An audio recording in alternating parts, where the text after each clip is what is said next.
In this video, I'll walk through case examples of two different techniques for syntactic parsing, top-down parsing and bottom-up parsing. Then I'll compare the two approaches with one another. There are many different ways to generate parse trees, as we'll see in this module. Two simple techniques for generating parse trees are top-down parsing and bottom-up parsing. The two are fairly similar to one another. However, top-down parsing builds a parse tree from the start symbol down to the terminal nodes, making it a goal-driven technique. Bottom-up parsing builds a parse tree from the terminal nodes up to the start symbol, making it a data-driven technique. Both of these approaches can be implemented naively by just going through all possible solutions, or by making use of dynamic programming. I'll go through each of the techniques in this video, starting with top-down parsing. With top-down parsing, we start off at a start node S, and we assume that there is some possible way to derive our input sentence that begins at that start node. We examine our list of production rules, and we find all production rules for S, so these would be all production rules with S on the left-hand side. We go ahead and create subtrees matching each of these production rules. Then, for each of the new nodes that have been added, we find all of the matching production rules for those nodes. We go ahead and create subtrees matching each of those production rules as well, and we repeat this process recursively until we reach terminal nodes that do not match any production rules. At that point, we assume a tree is complete.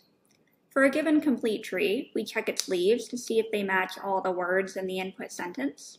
If they do, they represent a successful parse. If they don't, then they're rejected. So to walk through an example, let's assume we have a very simple input sentence, because we'll see that the number of potential parses we end up with can grow very quickly. So we have the sentence, "book that flight." We have the constituency grammar you see here. So there are production rules for the start node, for noun phrases, for nominals, and then for verb phrases. And then we have a little lexicon too, so that shows which words can belong to our 7 different part-of-speech categories.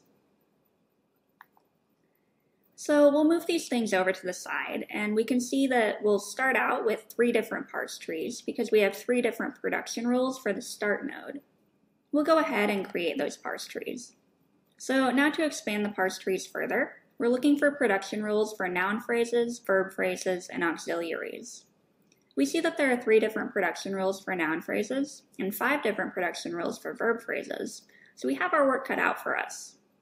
There aren't any production rules for auxiliaries, so that must be a terminal part of speech that we would try to match with a word from our lexicon. Here's just a selection of the parse trees we could generate based on the production rules for noun phrases and verb phrases. For the sake of this example, we'll focus on one of those, and then one of the possible parse trees stemming from each of the other productions from the start node. Each of these parse trees has reached the point where there aren't any more production rules that can be matched, so we'll start trying to match words from our input to them. We'll bring our lexicon back and start with the first parse tree. We see that it's looking for a verb and a pronoun. Right away, we know this is probably an issue because our string has 3 words in it, but we'll try it out anyway. We see that book can be used as a verb, so that's okay. However, the only pronouns in our lexicon are I, she, and me. So neither that or flight from our input are matched. That means that this parse tree is rejected. It's okay though, because we still have 2 other options. We'll move onwards to the middle parse tree next, and we see that we're looking for an auxiliary, a determiner, a noun, and a verb. That's 4 words, and our input string is 3 words, so as we know from experience, this is not a promising start. Sure enough, we're able to match all 3 words in our input string as a determiner, a noun, and a verb, but our parse tree is also looking for an auxiliary, and we don't have that in our input. So we also have to reject this parse tree. So we're down to our final parse tree. All of our hopes are riding on this one. We see that it's looking for 3 words, so that's at least a good sign. And we see that we're able to match all 3 parts of speech it's looking for with words from our input, and without missing any words from the input. So we've found a match. This means we've generated a successful parse tree for our input sentence. So that was top-down parsing. What if we want to do bottom-up parsing instead? The bottom-up parsing is actually the earliest known parsing algorithm, and it's a data-driven approach. It starts from the words in the input sentence and tries to build trees from, perhaps unsurprisingly, the bottom up, by matching production rules from the right-hand side. A successful parse is considered to be a parse tree that successfully reaches the start symbol. To illustrate how this works, we'll walk through the same example as before, but using bottom-up parsing instead. So we still have the same input, grammar, and lexicon. We'll start with the lexicon this time. We're trying to match the words book, that, and flight, and we see that there are two different sets of terminal nodes that could be created. Now we'll pull up our grammar and we'll look for production rules that could match these parts of speech. We see that a single noun can be matched by a nominal. A nominal could also be produced by a nominal followed by a noun, but we don't appear to have any cases of that even in the first sentence. We'll proceed onwards, so now we're looking for rules that would match nominals, determiners, and verbs. We see that a noun phrase could be matched by a determiner followed by a nominal, so we'll do that, but we'll also explore a parse tree where we don't match that production rule right now, but we do match a verb phrase as a verb. We could, in theory, also match a verb phrase in the parse tree furthest to the right, but if we look ahead, we can see that we'd end up with a dead end because then we'd be trying to match a verb phrase followed by a noun phrase.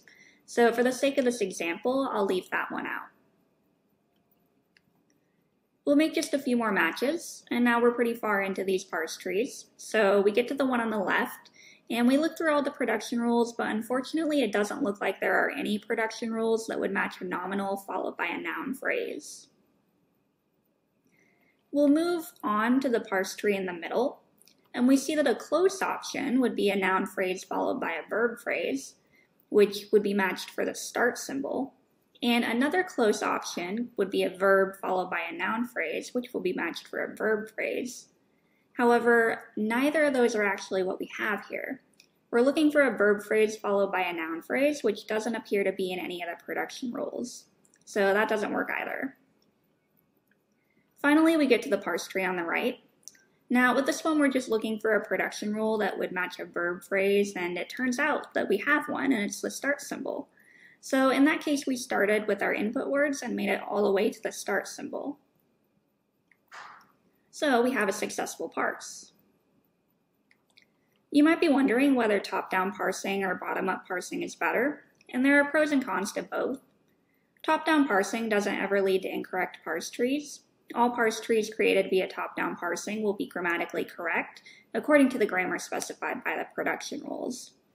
However, it does waste quite a bit of time building trees that are inconsistent with the input, as we saw in our example. We ended up with possible parse trees that didn't even fit the correct number of words in the input. Bottom-up parsing, in contrast, never suggests trees that are inconsistent with the input, because the input is the basis of its entire process. However, it does result in many partial trees that end up abandoned sooner or later, because it becomes clear that they wouldn't fit into the grammar specified by the production rules. Overall, both top-down and bottom-up parsing are simple ways to generate parse trees for your input sentences, but they might require pretty complex search spaces.